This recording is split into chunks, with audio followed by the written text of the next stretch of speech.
Take a listen. I'm making a request for a separate line item for the Siders case. I'm asking for $20,000. If we don't spend it, it'll go right back to you guys. But I'm going to have overtime and things that I'm going to have to. A case of this magnitude is not an easy thing to do, and I can't ask Anika's staff to do our work. And the AG's office is providing some assistance, but they've got their own caseloads as well. And just so you know, this is not just about the criminal case. There's also the children's services case, which we will be asking for permanent custody of all 16 kids. So we've got that case. Our related cases that started all of this that's going to be involved as well.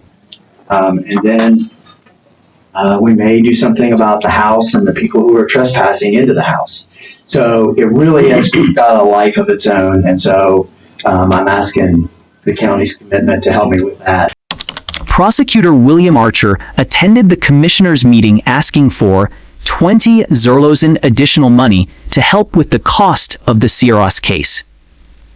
That is a direct quote from the official Venton County meeting minutes dated July 14th. On the surface, it reads like a standard bureaucratic ledger entry. A line item. A request for overtime pay. But buried inside that dry, procedural request is a legal nuclear option. Prosecutor Archer told the commissioners, and I quote from the public audio recording, "There's also the children's services case, which we will be asking for permanent custody of all 16 kids." Stop on that number. 16. Think of a one-floor walk-up, a narrow hallway, and 16 doors that all open onto the same dark secret. That is the visual anchor you need to hold in your mind. Before we go deeper into what the documents actually show, make sure you're subscribed to Crime Spectrum Stories. Because we don't just cover the story, we follow the evidence. Ago, Venton County's prosecutor William Archer has actually given an update on the status of the children. And from the information Archer provided to county commissioners, it sounds like the Siders family may never be reunited with their children. I'll get to that very shortly. This update comes as questions remain about the physical and emotional condition of the children. That is information we just don't have at this time. We know that all of the children are out of the hospital and in therapeutic foster care. I'll get to what Prosecutor Archer said in this. The state isn't asking for temporary shelter placement while the parents attend a court-ordered parenting class.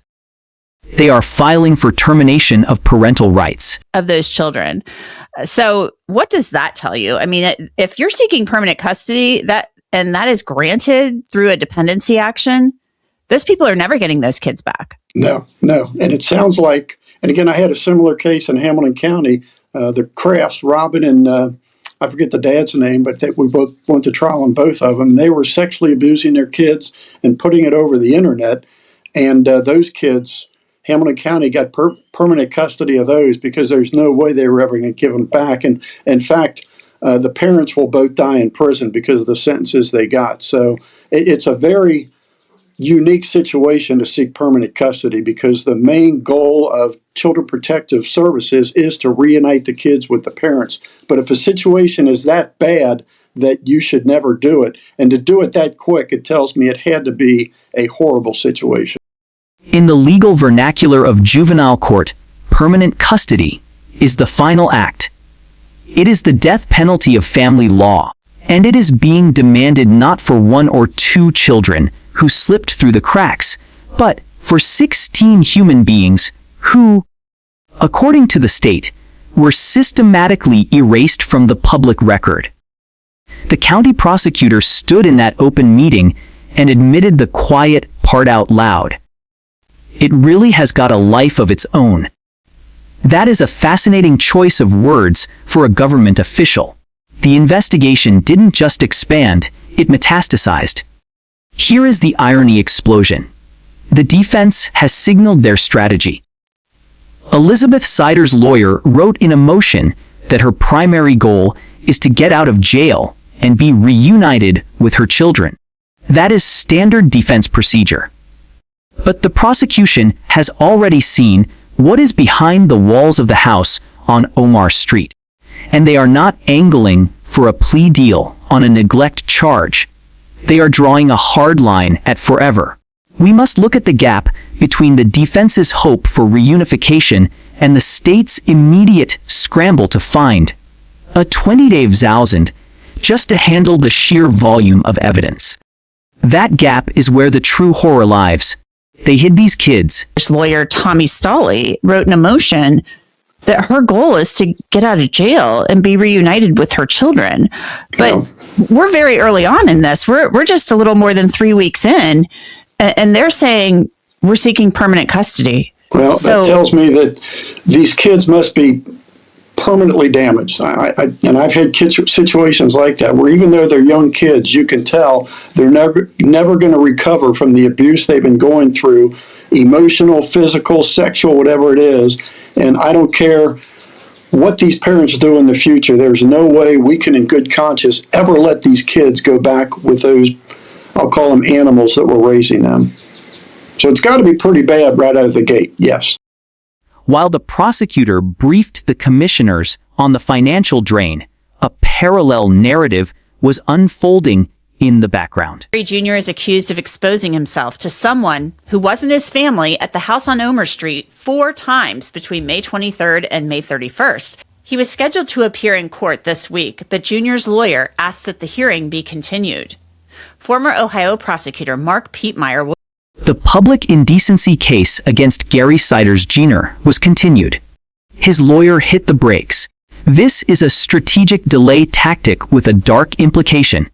A misdemeanor plea for exposing himself could be used as an admission in a future, far more serious felony indictment. The defense knows the computers are being searched. The defense knows the forensic interviews are happening. A continuance isn't just buying time, it is a defensive crouch against an avalanche of digital evidence that hasn't been unsealed yet. In this misdemeanor public indecency case, why do you think he did that?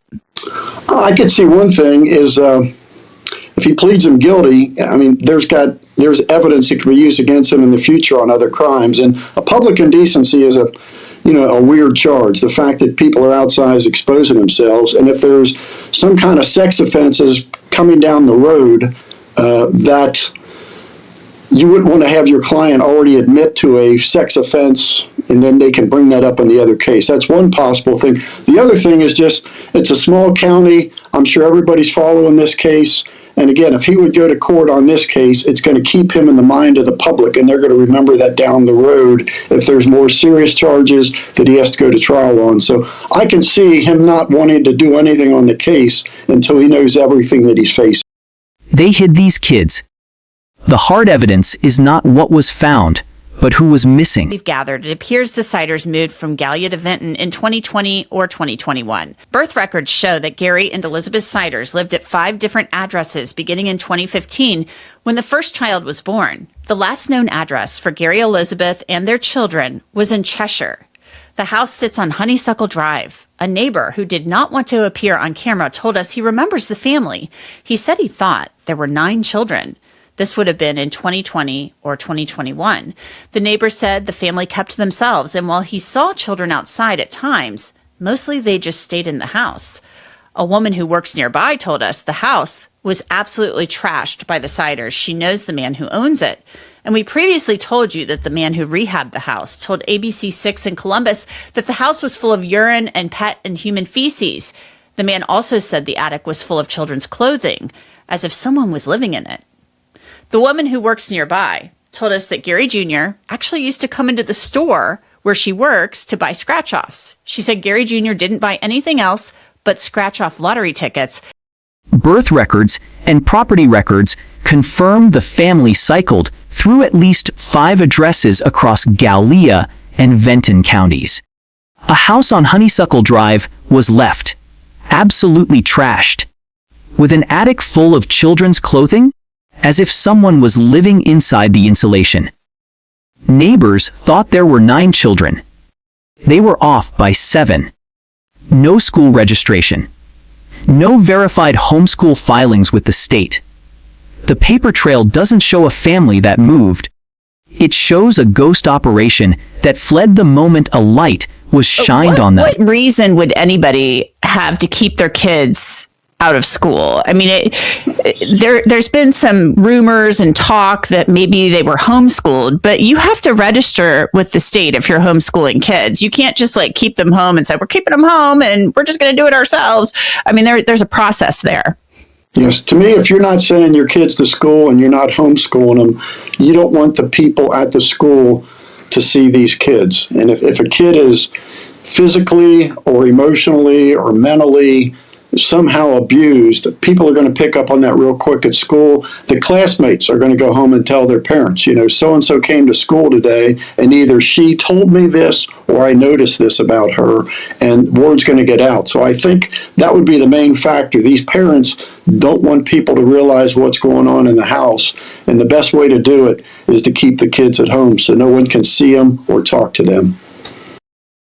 Prosecutor Archer told the commissioners this is not the only case in the county, but his office is drowning in the logistics of this one.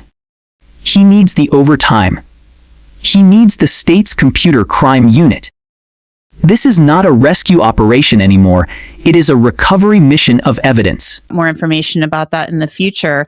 What do you think is going on with this investigation right now? There's been talk about downloading electronic devices. There's been talk about a computer crime section with the AG's office being involved in this case. And plus, you know, the interviews of many family members.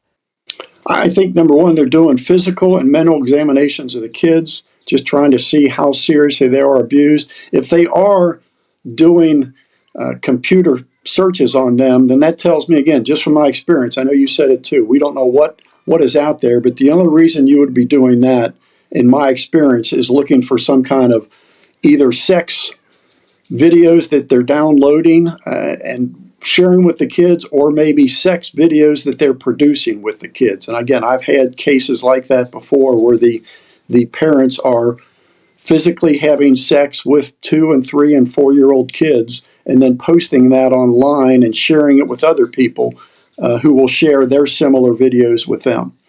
And those kids are ruined for life that are put through that. I mean, again, just from my experience, it's hard to recover from that kind of abuse.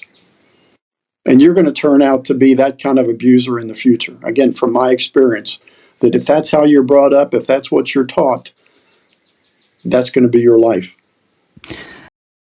Here is the ticking clock moment that should reframe this for everyone watching. If a small county needs a special line item just to stay afloat in the first 30 days of an investigation, what did the state find in that house that justifies burning a budget before a single trial date is even set?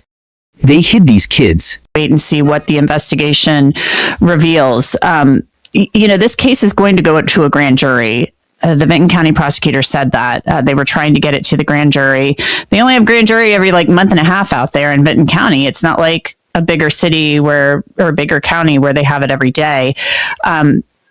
That could be an ongoing process, though, because often these grand juries are used to issue subpoenas and investigate cases. Yes, I dealt with that in the Lucasville prison riot. It was DeSoto County, a lot bigger than Venton County, but still a lot smaller county. Their grand jury met periodically, and we subpoenaed a grand jury and presented our first group of cases, but we were presenting cases for the next 6 months. So we had a big enough pool that if some of them couldn't make it, we had enough to fill in. I also remember, one lady came to grand jury with a baby she was nursing, and it came time for the grand jury to vote, and I said, "Ma'am, I'm sorry, but technically your baby can't be in the grand jury." So I had to hold this crying baby outside of the grand jury room while the grand jury's deliberating, because I didn't want to down the road have somebody say, "Hey, you had somebody in the grand jury that wasn't a sworn member." So that's something else you'll deal with in the smaller county. The investigation is now a two-front war: the criminal case against the parents and grandparents, and the custody case to sever the biological link permanently. The commissioners joked about getting a new jail funded off the notoriety of this case, but the audio betrays a grim reality. The prosecutor is not laughing. He is planning for a grand jury process that might take months. Pulling electronic records that will likely turn a neglect case into something far darker. The state doesn't ask for permanent custody of 16 kids because the house was messy. They don't ask for it because the homeschooling paperwork was late. They ask for it when the organic damage, physical or psychological, is deemed irreversible by the very experts tasked with keeping families together. Elizabeth married Gary Jr. when she was 15. So she was pregnant right as she turned 15 or while she was maybe around 14 years old. They go to West Virginia to get married. We've heard different stories about her demanding to do this and other things. I mean, either way, her parents had to sign off on this. There's been so much talk about this out that way. We've heard from a lot of people who get married, who had been married or got married at age 15, which just stuns me. What are your thoughts on that?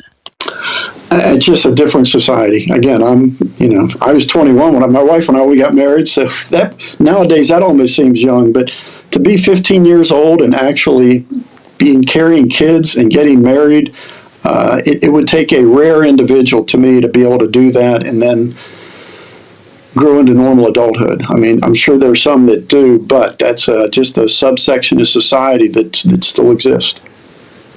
But yeah, to me, a 15-year-old is not prepared to be a mom and a wife. This brings us to the unanswered question. I want you to go read the July 14th Venton County Commissioners meeting minutes yourself. It is a public document. As you read the dry fiscal requests, ask yourself this one question. Since the county is legally required to pursue reunification first, what specific evidence did William Archer already possess in that meeting that made him so certain the law no longer applied to these parents? Leave your answer in the comments below. If this forensic breakdown of the public record gave you a deeper look into the mechanics of this case, make sure you like and share this video. Subscribe to Crime Spectrum Stories and turn on notifications. Because when the grand jury report drops, we will be here to read the fine print